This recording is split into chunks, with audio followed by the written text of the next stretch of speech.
www.rcpc.co, visión noticiosa y la reflexión del día.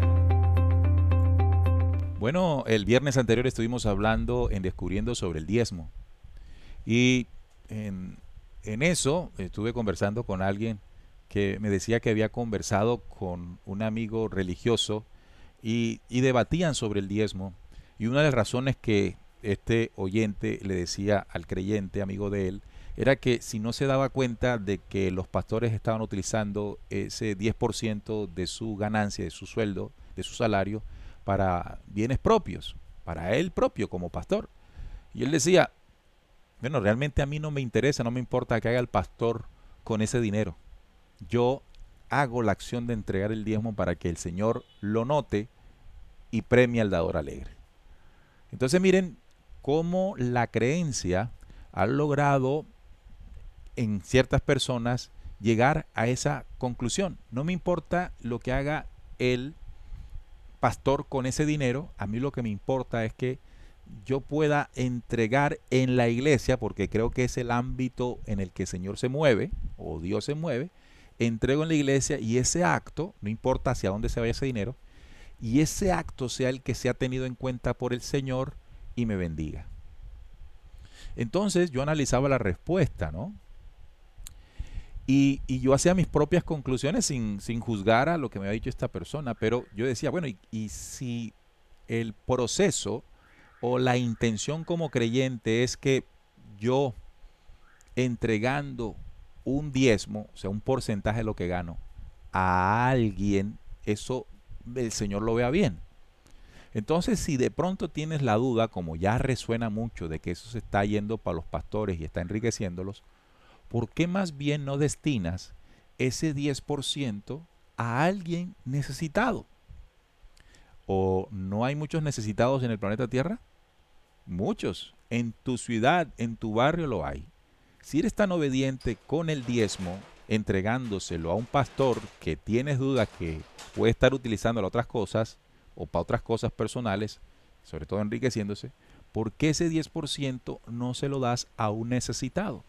¿Por qué esa ofrenda no se lo das a alguien que, verdad, esté en un apuro, en una situación, y sepas en tu propia creencia que Dios está viendo ese acto de generosidad y te lo devuelva? Porque tu intención es que el Señor vea tu acto de generosidad. ¿Qué tal si no se lo das al pastor ya? Ese que ya muchas de sus situaciones económicas están sumamente resueltas y no ayudas a otro, ¿verdad? Ayudar al desvalido. ¿No creen ustedes que ese sería un acto más justo o de mayor justicia? De que de lo que tenemos le demos o le otorguemos a quienes de pronto por una condición de dificultad no lo tienen y dejar de estar engrosando las arcas ya bastante gruesas de iglesias y de estos grupos de manipulación con el diezmo y las ofrendas. Eso es algo para reflexionar. Y si tienes esa creencia que dar, como se sustenta, el Dios ama al dador alegre, bueno, entonces aplica eso para que no se vayan esos recursos a donde ya no deben irse, porque le cuento que están haciendo mucho billete, mucho. Pero ya eso es una cosa loca, tanta plata. Y enfocas eso, si crees en que hacer eso, bueno, échalo para otro lado. Dale alimento al que no lo tiene. De pronto ni siquiera el 10%, sino, porque si ya analizamos el 10%, eso fue un impuesto colocado por el Dios falso Jehová a su pueblo. Entonces no hablemos de diezmo, hablemos de ofrendar, de dar. ¿Y qué tal si no solamente ofrendo o doy cosas materiales, sino que ofrendo o doy de lo que sé para que otro sepa? ¿Qué tal si ofrendo de mi impulso para que otro se impulse? ¿Qué tal si doy lo que de mi corazón hay al que yo sienta que en un momento lo está necesitando? Cariño, amor, lo que sea, para que esa acción se devuelva en una ley universal de que el que da recibe. Vea, sería muy de manera distinta planteado todo esto.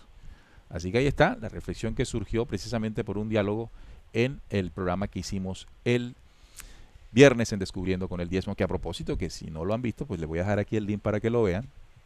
y de esta manera pues se pongan al día con este tema del diezmo. Le llamamos el negocio, el sucio negocio de Jehová.